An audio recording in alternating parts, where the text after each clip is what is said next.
Hey Alexa, how do I start a YouTube channel? How do I start a YouTube channel? Easy. What should I even make my channel about? Am I even gonna get views? Is anybody even gonna care if I create a channel? What if my videos aren't interesting and I'm not quite sure how to help you with that. What do you mean? Do any of these scenarios look like you? Well, trust me, you are not alone. Every single day, over 500 hours of video content gets uploaded to YouTube. And that means while you're watching this video, thousands of new creators are launching their video ideas onto the platform and crossing their fingers and hoping for the best. But here's the crazy part. 90% of these people are going to give up within their first year, which I'm not trying to say this to make you be like, wait, I don't want to start a YouTube channel. But why are these people giving up? Why are 90% of these people just giving up like this? Giving up so easily? Well, that is because they've simply just skipped over the basics that actually help a YouTube channel grow. And I've been here before too, trust me. I've been stuck in this loop of creating a new channel, getting super excited about this new channel idea, and then posting a few videos, and then ultimately being like, a few days later, hey, no, I'm just gonna quit. I'm just gonna give up. So within this video, I wanna walk you through the complete beginner's roadmap to YouTube, because I'm starting fresh with this new channel and I want to help you guys start fresh with your new channels. And I promise you, if you stick around, you're going to have a clear map on what you can expect when it comes to starting a YouTube channel and some tips and tricks along the way as well. I want to cover everything such as mentality, advice, and insight that I have learned along the way as somebody that has a channel that is monetized. But first up, I want to start with some advice. And the first piece of advice that I have for you guys is going to be start before you are ready, which is a piece of advice that could quite simply just change the game for you. And a lot of people wait for the quote unquote perfect moment to start their YouTube channels. The perfect camera, the perfect video idea, and the perfect mood to film a video.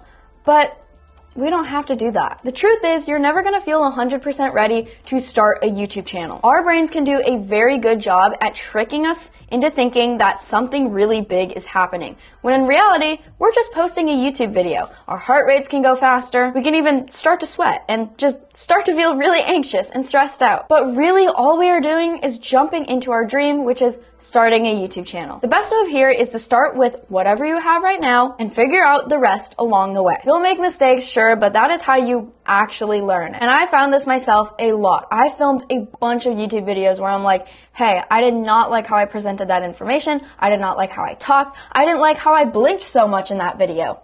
But I made those mistakes along the way so I can improve my future content. And if I didn't make those mistakes, I wouldn't know how to grow in the future. And honestly, starting messy at first is way better than never starting at all, because then you never give YouTube a fair shot. There are so many excuses that prevent us from starting, so let's just push those all to the side and start now. Now, my second piece of advice is going to be forget about the numbers. And honestly, this is one of the hardest things that I've struggled with posting on YouTube, because I could post a really good video and that video could get 100 views, and that just wasn't satisfying me. And it is so easy to start to get obsessed with the subscribers, the watch time. And at first I thought if I hit a certain number, then I will feel like I finally made it. And then that would be first 1,000 subscribers. I hit that 1,000 subscribers and I was like, hey, I've made it. But then a few months later, I'm like, no, I need to get to 2,000. Then I need to get to 3,000, then 4,000. But the more that I focused on the statistics of my channel, the more and more that I got stressed out about it. And then the less fun creating content actually became. And here's the thing, people do not connect with numbers. They connect with you and they connect with your personality. They want content that feels real, not content that is going to feel calculated and inauthentic. And the second that you stop worrying about how many people are watching your content and what other people are going to think, and you focus on you and bringing your personality to the table, then good things are going to happen for your channel. And funny enough, chances are when you stop chasing growth, that is when the numbers are going to finally start going up. So it's kind of ironic. It's like magic, because your audience can feel when you are being yourself rather than when you're sitting here just reciting a script. Now, I have one more piece of advice for you guys before we get into the process of actually creating our channel, and that is going to be expect to fail. Make sure, this is so important, expect that you are going to fail. And seriously, failing is just all a part of the process. Every creator you admire has messed up along the way. They have videos that they look back on and they're like, why in the world did I post that? Take somebody like Mr. Beast. I'm sure we all know Mr. Beast. If you're on the YouTube platform, Mr. Beast, does he even need an introduction? But you might watch some of his insane challenge videos, or videos where he gives out insane amounts of money, or somebody can win a car within one of his challenges, or even an island. And you might think somebody like Mr. Beast just got extremely lucky with his success. But that is not true, because something that I admire about Mr. Beast, he has had a lot of trial and error. Jimmy, who is Mr. Beast, has created so many videos that nobody watched. He tried ideas that flopped. He even counted to 100,000 on camera just to see what would happen, which, I mean, that is dedication at its finest. Guys, I love you, but I'm not gonna sit here and count to 100,000, because what good would that do for us? But every fail taught him about something that does work on the platform. And this was very important, especially when it came to early on creators, because they simply did not know what was going to blow up and what wasn't going to blow up. But all of these fails taught him how to grab people's attention. And I mean, clearly it worked. But the point here is that every creator has gone through that messy or awkward stage. And if you want to check out Mr. Beast's quote-unquote awkward stage, I love him, just go to his channel and look at his oldest uploads. The key here is we don't want our failures to stop us. We want them to inspire us, and we want to learn from these mistakes. And now that we've gone through my favorite pieces of advice when it comes to starting a YouTube channel, we need to actually start this YouTube channel. So let's jump into this, and we're gonna jump right into the first step, which is going to be figuring out who you're making your content for. For me, with my new channel, I'm aiming to help other people grow on YouTube as somebody that's been on YouTube for quite a bit now. And I really want to dive into the niche of just being authentic, because that is what actually grows on YouTube. And your niche is basically just going to be your corner of YouTube. What is your expertise and what are you bringing to the table? So think about it. Who are you really talking to? Are you wanting to talk to college students? Or are you talking to beauty lovers? Or people that love cars? Or people that love watching movies? Once you know who you are creating your content for, things just get easier and easier. But something that is also very important is making sure that you are making content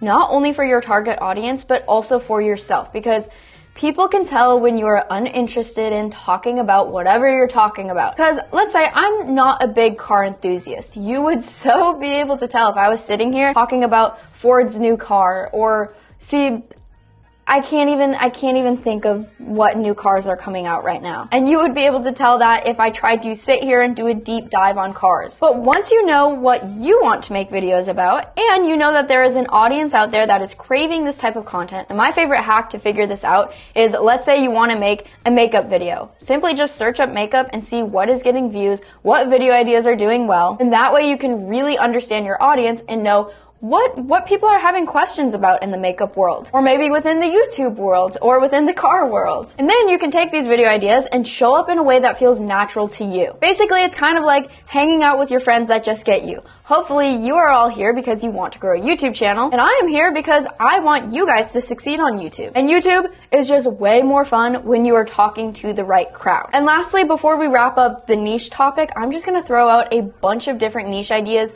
that are always doing well. They're evergreen. So here we go. Health, wealth, fitness, psychology, travel, true crime, making money, e-commerce, real estate, fashion, gaming, news, entertainment, celebrity entertainment, luxury, animals, lifestyle, cooking, food and drinks, history, science, and technology. And those are just a few different ideas.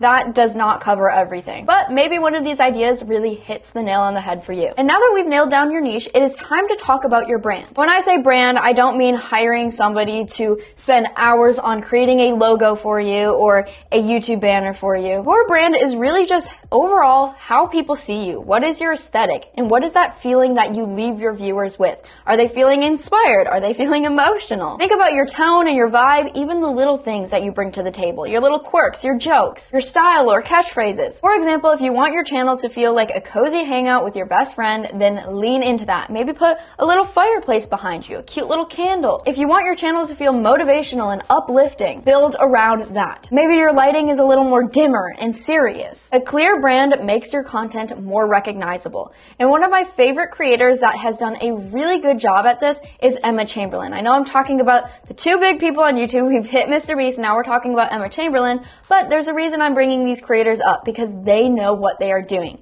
Emma Chamberlain over the years has done a really good job at not only feeling very authentic, but very relatable. And she's one of those creators that it feels like you're kind of getting a look into her brain, but also you're seeing these aspects of this creator and you're like, Oh yeah, I relate to that. On the other hand, I've really gotten into Shane Dawson's podcast recently. And I like within his podcast, he really incorporates humor within whatever subject is being talked about. And he always has a segment within his podcast that talks about conspiracy theories. So again, there are just different aspects to each creator that are very recognizable and make a channel and a brand. Next up, let's talk about recording. And this can be something that a lot of people overthink, but we don't need to overthink it. You don't need a huge setup to start. Honestly, having your phone and some natural lighting is good enough, trust me. In fact, some of the biggest creators just rely on using their phones because it's good enough. The key here is just going to be getting comfortable in front of a camera before you even hit record.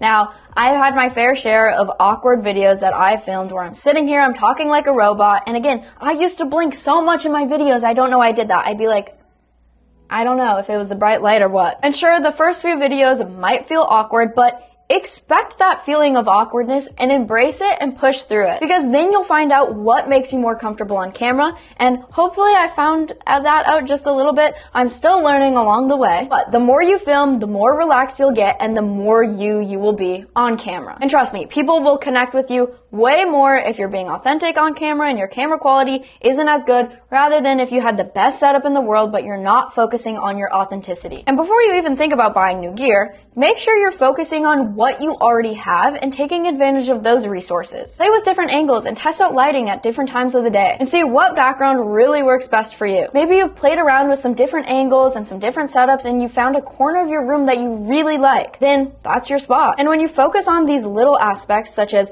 your personality and working with what you have, such as just filming on your iPhone, filming in a cute little corner in your room, then when you eventually upgrade, you'll probably have done some more research, you'll understand the content creation process, and you'll know what to buy rather than just wasting money right off the bat. Next up, let's say you filmed your video and it is time to edit it. And editing is truly where your video comes to life. I'm sure if I sat here and you guys saw me film this video and how long it takes for me to film some of these videos because I stumble on my words sometimes, sue me. But editing really makes a difference, but do not overcomplicate it. When you're starting out, a free app such as CapCut is all you need to get started because you can get rid of those awkward pauses, you can add some royalty-free music if you'd like, some text and transitions and maybe effects if you're feeling a little crazy, but the goal is to not over-edit. Well, depending on the vibe you're going for, because in the early days of Emma Chamberlain, she would really over-edit her videos, so it was her personality and these edits that really got her to grow. But it's all about what feels true to you and what feels like you. And honestly, I would like you guys to think of editing